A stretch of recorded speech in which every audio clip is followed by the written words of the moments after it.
Bongkar habis usaha kuliner atau usaha makanan ringan yang bisa bikin orang ngiler, kemudian bisa mendapatkan keuntungan yang sangat luar biasa. Dan konten ini cocok banget loh buat kamu yang baru saja lulus kuliah atau mungkin baru lulus sekolah, ingin membangun jiwa entrepreneurship, memulai bidang usaha dengan modal yang rendah tapi keuntungan bisa berlipat. Pastikan jangan diloncat-loncat videonya, tapi pastikan dulu deh nyalakan juga loncengnya biar kamu nggak ketinggalan konten-konten terbaru dari Kang Adi. Dan saya akan terus bahas ini semua, mudah-mudahan menjadi inspirasi buat kalian semua. Tapi sebelumnya kita masuk ke intro dulu. Jika kamu merasa menjadi sudah lulus maksimal, banyak lapangan pekerjaan yang amat.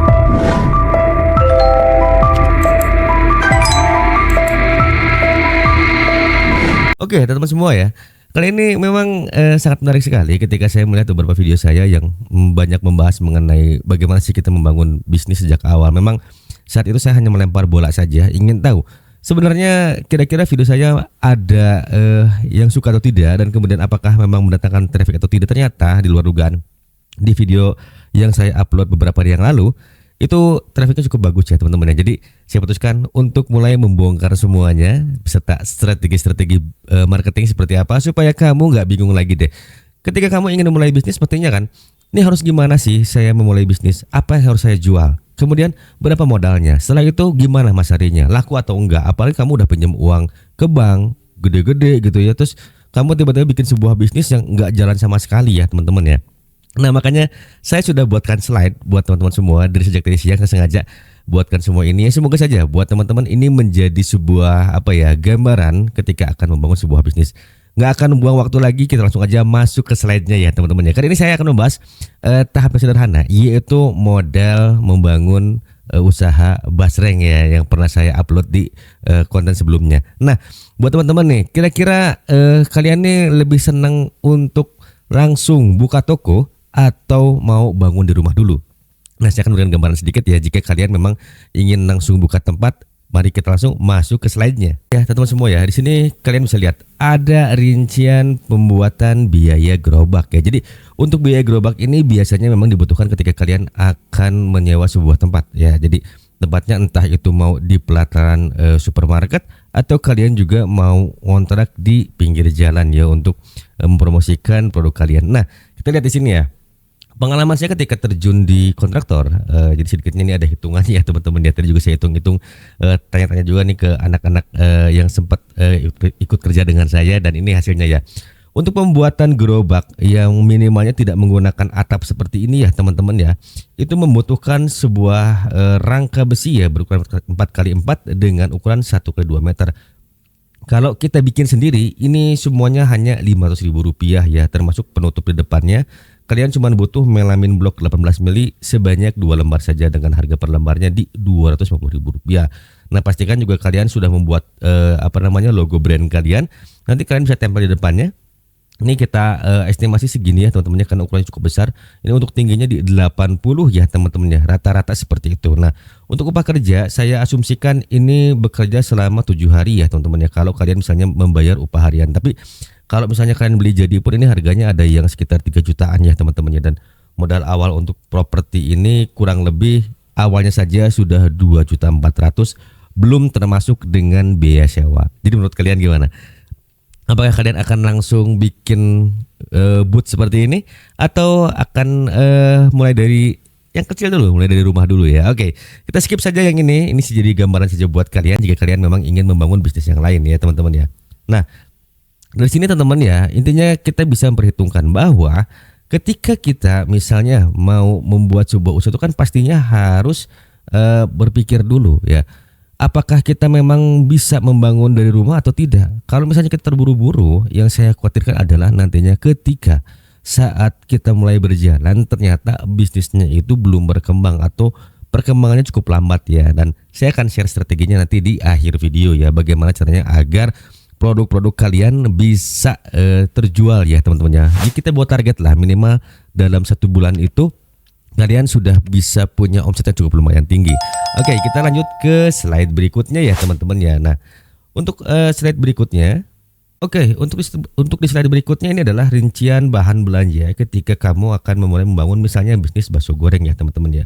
setelah saya riset untuk harga bakso grade A itu rata-rata di harga 18.000, isinya 25 pieces per bungkus ya teman-teman ya.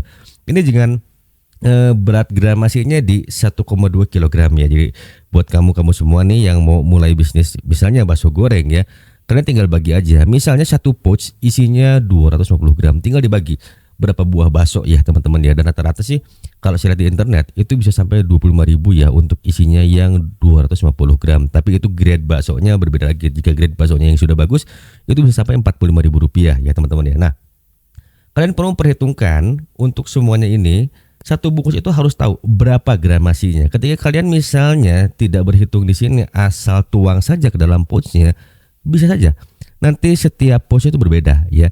Jangan menggunakan takaran, tapi gunakanlah sebuah timbangan agar apa? Di kemudian hari ketika kalian mendapatkan sebuah reseller dan ingin memasarkan produk kalian itu lebih mudah ya untuk menjelaskan kepada mereka. Dan kita pun tidak akan mengurangi timbangan, karena ketika mereka membeli sebanyak 210 gram dan kita buat sebuah deskripsi bahwa satu pouch itu sekian gram, kita pun menjadi seorang penjual yang jujur ya teman-teman ya. Itu yang harus ditanamkan untuk pertama kali. Nah, setelah itu kalian mulai kumpulin tuh untuk bumbu-bumbu serta bungkus plastik ya yang akan kalian gunakan, dan pastikan jangan lupa juga kalian buat sebuah logo dan nama yang mudah diingat ya. Nah, selain itu pastikan juga kalian membuat sebuah cita rasa yang unik, karena untuk makanan teman-teman semua ya, jika kalian rasanya datar-datar saja itu akan sulit bersaing di pasar ya. Dan yang saya pahami itu ketika orang membuat sebuah bisnis makanan, sudah pasti dia menonjolkan keunikan dan kemudian juga menonjolkan rasa yang minimal nyantol di lidah ya teman-teman ya. Untuk keunikan kita bahas nanti di slide berikutnya ya teman-teman ya. Nah, untuk ini teman-teman semua ya, kalian sudah paham. Mulai ini adalah rincian belanjanya, kalian hitung saja berapa semuanya di sini, kemudian kalkulasikan. Meskipun pengeluaran hanya 100 rupiah ya, jadi jangan sampai karena pengeluarannya ini mah di luar cuman 1.000 rupiah, nggak kalian hitung semuanya. Itu namanya bisnis ya teman-teman ya, supaya kalian mulai tertib dari sejak dini. Yang bahaya kalau sudah besar, itu uang 1.000 rupiah itu berharga teman-teman ya. Kalau 1.000 rupiah dikali 10 hari kan udah 10.000 ya teman-teman ya. Nah, bayangkan kalau saja kalian tidak teliti dan cermat mengenai pengeluaran semuanya, itu akan berbahaya sekali ya. Itu yang saya rasakan pengalaman ketika dulu membangun sebuah perusahaan. Oke, kita lanjut lagi ke slide berikutnya ya teman-teman ya. Nah, ini dia yang ditunggu-tunggu ya, strategi pemasaran. Meskipun bisnisnya cuma sekedar jualan keripik atau makanan ringan, tapi kita mainkan strategi pemasaran yang jitu banget ya teman-teman. Dan ini sudah proven banget. Saya sudah lakukan dari tahun 2013 yang lalu ya untuk membangun perusahaan saya di bidang kontraktor serta di bidang retail pot hidroponik. Oke, langsung saja. Saya tidak akan basa-basi. Jadi kalian siapkan akun di 3 media sosial ya. Jadi akun apa sih Kang yang memang powerful banget untuk jenis konten yang isinya tuh mengenai makanan ya. Menurut saya sih untuk makanan semua platform itu menerima sekali ya. Semua audiens benar-benar suka banget dengan konteks makanan ya teman-teman ya. Nah, di akun di media sosial ini kamu bisa bangun di Instagram, di TikTok ya teman-teman ya. Yang ketiganya kamu bisa bangun juga di Twitter. Itu 3 platform yang menurut saya masih bisa kamu jadikan sebagai alat untuk meningkatkan brand awareness kamu ya. Nah, di akun ini kamu bikin brand kamu sebaik mungkin, bikin di profilnya, di biografinya, dan juga jangan lupa sematkan banner yang ada nanti di headnya ya, di head media sosial tersebut, supaya orang-orang tuh tahu bahwa kamu tuh ternyata adalah seorang distributor besar dari produk makanan kamu. Meskipun penjualan kamu belum ada, jangan pernah dulu pikirkan rasa minder, tapi kamu action aja dulu ya, karena itu yang dibutuhkan ketika kamu menjadi seorang pebisnis. Action dulu, pede dulu sambil belajar ketika kamu berjalan ya. Oke, yang keduanya, kamu mulai tuh harus riset dulu, karena setiap platform itu punya audiens yang berbeda dalam konteks konten yang mereka tonton ya teman-teman ya. Terlepas jika di Twitter misalnya kamu bisa bikin banner ya teman-teman ya dengan cuitan-cuitan menarik ya, kamu bisa mulai bangun tuh dari sana. Dan di Instagram kamu bisa mulai bikin ya seperti A Day in My Life, konsepnya seperti itu teman-teman ya. Mulai produksi makanan kamu perkenalkan ya dengan sebuah cita rasa yang unik. Dan yang terakhir, ajak 5 orang teman atau sahabat sebagai modal review awal ya. Jadi ketika kamu sudah mengetahui nih tipe-tipe konten yang disukai oleh audiens di setiap platform, kamu cari teman yang pastinya udah begini ya, udah dekat sama kamu dan gak money oriented. Karena biasanya orang kalau tahu kita lagi usaha, ini palanya tuh mesti dikeplak dikit ya teman-teman. Kenapa? Karena maunya dibayar mulu ya, pergi lagi ngerintis. Tapi oke lah, lepaskan dulu itu ya. Yang penting kamu ajak aja 5 orang teman yang bisa nge-review produk. Nah, ketika kamu sudah mulai menemukan 5 orang ini, untuk apa sih Kang? Ini untuk membuat sebuah testimoni di akun-akun kamu. Nanti kamu sebar. Dari 5 orang ini, dari 1 orang kamu bisa ambil 3 video. Jadi kali 5 orang berarti 15 video ya. 15 video dibagi 3 platform. Ya tinggal bagi lagi ya. Itu semuanya nanti bisa kamu terapkan. Nah, kamu buat beberapa tipe konten ya, mulai dari review makanan, kemudian mulai gimana dia mulai mempromosikan makanan ini, tentunya dengan sebuah skrip-skrip yang menarik ya teman-teman ya. Dan yang ketiganya, pastikan bahwa orang ini mampu untuk kamu setting ya, supaya dia tuh bisa menjual produk kamu. Terlepas ketika kamu misalnya ada rezeki mau kasih mereka uang atau tidak, itu kembali lagi. Tapi kembali lagi, jika bisnis diawali dengan sebuah ibadah bernilai sedekah, insya Allah bisnisnya akan maju ya teman-teman ya. Nah, ini tuh penting banget. Tapi sah nggak sih Kang kalau misalnya kita kayak begini, kayaknya bohongin banget, tidak pernah ada marketing yang jujur. artinya teman-teman ya, semua bisnis pasti melakukan segala hal untuk mempromosikan produknya. Bukan berarti mereka berbohong, tidak. Tapi artinya bagaimana cara membangun sebuah interest kepada para audiens ketika mereka akan memperkenalkan brand-brand baru mereka atau produk-produk terbaru mereka. Dan itu sah-sah saja. Yang terpenting, pastikan cita rasa kamu itu benar-benar kena di lidah ya. Jadi ketika orang yang review pun merasakan nikmatnya, karena akan berbeda ya. Setiap orang yang mereview makanan kemudian kita posting di konten, itu akan kelihatan banget, akan kentara banget ya teman-teman ya, bagaimana mimik wajahnya ya teman-teman ya. Jadi pastikan kamu screenshot yang tadi ya teman-teman ya. Jika seandainya konten ini di take down teman-teman ya, jadi nggak mungkin saya akan upload lagi. Tapi jika memang konten ini bagus, saya akan teruskan, akan bahas lagi yang lain ya teman-teman ya. Oke, kita lanjut ke slide berikutnya ya teman-teman ya. Nah, ini dia puncak dari apa yang kita tunggu-tunggu ya teman-teman ya. Dari sini kita lihat yang nomor 1 ini persiapan membuat konten ya. Jadi ketika kamu membuat konten, pastikan angle dari video kamu tuh kena. Satu, kena di mana? Kena di mata dulu. Buat orang ngiler dengan produk kamu ya, dengan makanan kamu. Yang kedua, biar orang mendengarkan bagaimana kriuknya makanan kamu atau seruputnya makanan kamu sampai enak banget ya. Biar hati getirnya itu merasa gitu, waduh ini saya pengen banget nih ya. Yang ketiga, bangun atau gugah rasa ingin mencicipi dari para audiens itu ya teman-teman. Jadi yang saya perhatikan ketika orang mulai berjualan makanan, pasti angle-nya ya ke mulut, kemudian ke makanan, cara dia makan ya teman-teman ya, itu udah pasti deh di situ. Kemudian penampilan yang menarik, jangan lupa juga setup yang menarik ya, meskipun harus natural tapi ya dibikinlah semenarik mungkin ya. Yang kedua, di sini ya ada analisa engagement serta traffic dari konten. Apa sih fungsinya nih Kang? Analisa engagement serta traffic dari konten. Nah, fungsi analisa ini adalah kamu akan tahu seberapa banyak orang-orang yang suka dengan produk kamu, seberapa banyak orang-orang yang bertanya mengenai produk kamu ya. Jika ada yang bertanya berarti 50-50. Dia antara mau membeli atau tidak. Lalu yang ketiga, ada tipe konsumen yang dia langsung ingin mencoba. Ya, nah ini ketika tipe konsumen inilah yang harus kamu siasati. Bagaimana caranya ketika dia mulai meminta produk kamu untuk dibeli olehnya. Nah, kamu harus sudah siap ya. Jadi makanya di sini ada tahapan produksi. Jadi semuanya ini untuk 2 kalimat di atas ini adalah bagian dari persiapan produksi ya teman-teman ya. Jadi ketika kamu mulai membangun sebuah bisnis, ini adalah sebuah hal yang memang harus dilakukan saat ini. Karena ini adalah eranya digitalisasi dan kamu juga harus mulai melek teknologi ya. Gak ada cerita deh kayaknya anak muda masih mengeluh ya, masih pengen instan. Tapi kalau kamu memang serius, pengalaman saya ketika ya terjun di TikTok kemudian di Instagram ya teman-teman ya, dalam jangka waktu 3 bulan itu saya masih afiliasi ya teman-teman ya.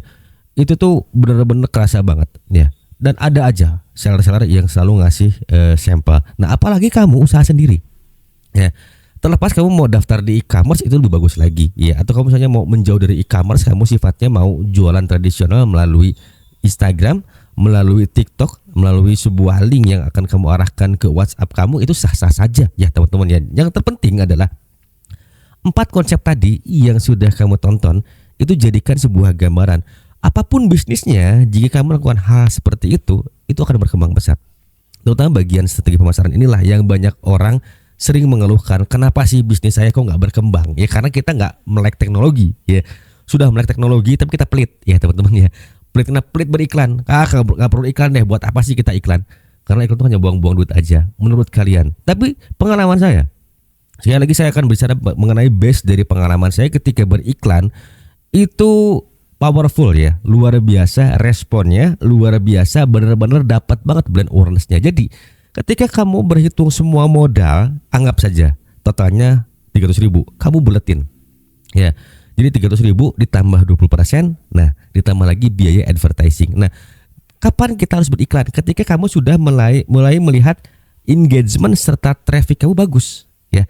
Kalau traffic dan engagement kamu sudah bagus, baru kamu dorong dengan iklan. Ya, kalau kamu dorong iklan di awal bisa, tapi itu akan menghabiskan cukup lumayan banyak uang ya teman-teman ya. Kecuali kalau memang orangnya berani, nekat, siap keluar duit ya teman-teman ya begitu. Nah, artinya perjalanan ini jika kamu serius, itu 3 bulan pertama akan mendapatkan sebuah engagement yang bagus. Yang terpenting adalah konsistensinya. Lalu bagaimana Kang nih untuk produksinya? Nah, saran saya untuk produksi kamu cukup tunggu dulu ya, kamu bangun dulu brand awareness-nya dari sejak awal, misalnya seminggu pertama atau 2 minggu pertama, kamu bisa bangun dulu brand awareness. Perkenalkan produk kamu ya, buat mereka penasaran. Lalu apa sih yang bisa membuat orang penasaran? Yang terakhir sekali teman-teman ya, buat produk tersebut limited edition. Bagaimana sih maksudnya Kang? Misalnya nih, kamu sudah bagus trafficnya, engagementnya banyak, langsung kamu buat sebuah statement atau buat sebuah konten, hari ini cuma ada 50 pieces, siapa cepat dia dapat. Kamu ingat kan zaman dulu ada sebuah keripik yang viral banget ya, sampai dikejar kemana-mana. Entah itu kamu ngalamin atau enggak ya, saya ngalamin banget ya. Namanya keripik apa, saya lupa ya. Jangan jelas, itu tuh works banget ya ketika kamu bikin konten atau bikin gimmick kayak begitu ya. Padahal sebetulnya itu adalah sebuah teknik di mana melihat sebuah demand yang nanti datang kepada kita ya teman-teman ya. Jadi kesimpulannya adalah pastikan kamu konsisten, semangat, dan kuat menghadapi cobaan-cobaan yang akan kamu alami ketika menjadi seorang pebisnis. Tapi menyenangkan sekali. Oke. Dan jika dirasa konten ini bermanfaat, jangan lupa share juga. Dan jangan lupa juga kalian like, subscribe, serta nyalakan loncengnya supaya gak ketinggalan konten-konten terbaru dari Kang Adi ya teman-teman. Oke, terima kasih sudah menonton. Sampai jumpa di video berikutnya.